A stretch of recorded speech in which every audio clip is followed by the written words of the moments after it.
കണ്ണിൻ മണി പോ എന്നെ കരുതും ഉള്ളം കരത്തിൽ എന്നെ വാഹിക്കും തള്ളിക്കളയാതെ മാർവിൽ ചേർക്കും സ്നേഹമാകും യേശുവേ. കണ്ണിൻ മണി പോ എന്നെ കരുതും ഉള്ളം കരത്തിൽ നമ്മെ വഹിക്കും തള്ളിക്കളയാതെ മാർവിൽ ചേർക്കും സ്നേഹമാകും യേശുവേ. വോയിസ് ഓഫ് ലവിൽ ഇന്ന് കർത്താവ് നിങ്ങളോട് സംസാരിക്കുന്നത് സങ്കീർത്തനം 1:3 വാക്യമാണ്. നിങ്ങളത് ശ്രദ്ധിച്ചേ. ആ വാക്യം: അവൻ ആറ്റരികത്ത് നട്ടിരിക്കുന്നതും തക്ക കാലത്ത് ഫലം കായ്ക്കുന്നതും ഇല വാടാത്തതുമായ വൃക്ഷം പോലെ ഇരിക്കും. അവൻ ചെയ്യുന്നതൊക്കെയും സാധിക്കും. തിരുവചനം നമുക്ക് ഉറപ്പായും തരുന്നൊരു വാക്കാണ്. അവൻ ചെയ്യുന്നതൊക്കെയും സാധിക്കും. ആര് ചെയ്യുന്നതാണ്? ഈ വചനം എപ്പോഴും നമുക്ക് ഉറപ്പുകളാണ് തരുന്നത്. അതിനകത്ത് സംശയങ്ങളൊന്നുമില്ല. ആർക്കാണ് ആ ഉറപ്പ് കൊടുക്കുന്നത്? യഹോവയുടെ ന്യായപ്രമാണത്തെ രാപ്പകൽ ധ്യാനിക്കുന്നവൻ ഭാഗ്യവാൻ. ആമേൻ.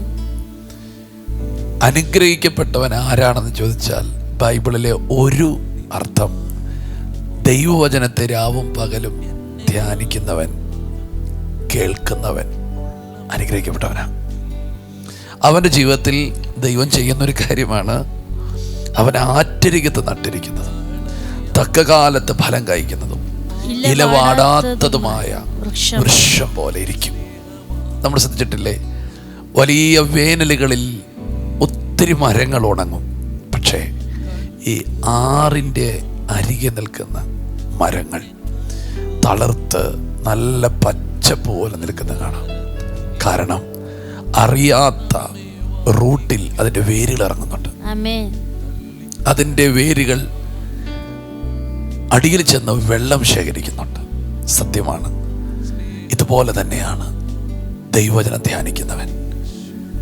ലോകത്തിൽ നിന്നല്ലാത്ത ഒരു സ്രോതസ്സിൽ നിന്ന് അവൻ തൻ്റെ ജീവന് ആവശ്യമായത് സ്വീകരിക്കുന്നുണ്ട്. അത് ദൈവത്തിൻ്റെ വചനമാണ്. അതുകൊണ്ട് എന്ത് സംഭവിക്കും? അവൻ ചെയ്യുന്നത് എല്ലാം സാധിക്കും.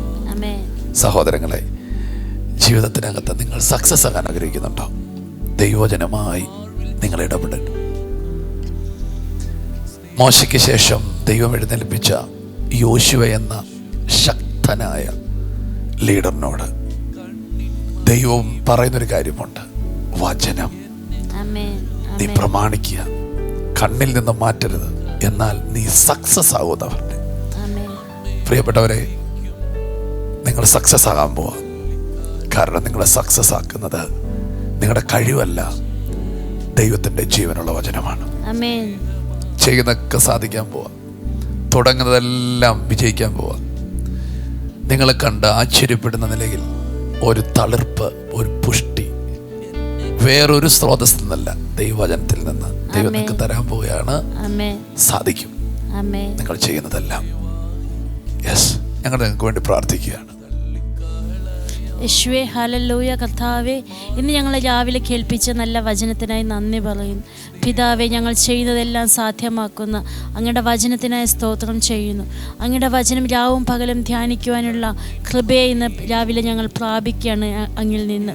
യേശുവേ, അങ്ങയുടെ വചനത്തിലുള്ള വിടുതലുകളും സൗഖ്യവും എല്ലാം ഞങ്ങളെ ജനത്തിന് പകർന്ന് പ്രാർത്ഥിക്കും. ഇന്നിവർ ചെയ്യുന്ന ഓരോ കാര്യങ്ങളും അത് സാധ്യമാവട്ടെ. യേശുവിൻ്റെ നാമത്തിൽ ഞങ്ങളെ ശക്തീകരിക്കുന്ന ക്രിസ്തു മുഖാന്തരം ഞങ്ങളെ സകലതും സാധിപ്പിക്കുന്ന ദൈവത്തിന് നന്ദി പറയും. ഇന്ന് കർത്താവെ, ഞങ്ങളെ കേൾപ്പിച്ച വചനത്തിനായി നന്ദി പറയുന്നു. അതിലൂടെ ഞങ്ങളെ പല മേഖലകളിൽ അങ്ങ് ഞങ്ങളെ സാധ്യമാക്കുന്ന, അസാധ്യതകളെ മാറ്റുന്ന, വഴികളെ തുറക്കുന്ന ദൈവത്തിന് സ്തോത്രം ചെയ്യും. യേശുവിൻ്റെ നാമത്തിൽ ആമേൻ. അതെ, കർത്താവ് നിങ്ങളെ ധാരാളമായി അനുഗ്രഹിക്കും.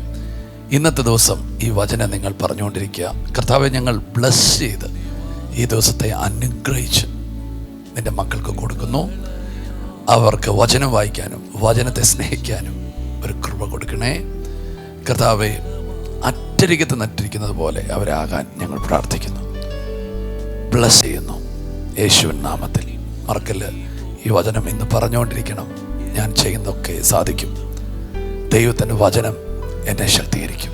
ഞാൻ അറ്റരികത്ത് നിൽക്കുന്ന തക്ക കാലത്ത് ഫലം കായ്ക്കുന്ന ഒരു വൃക്ഷം പോലെയാണ്. ആമേൻ. God bless you. Shalom.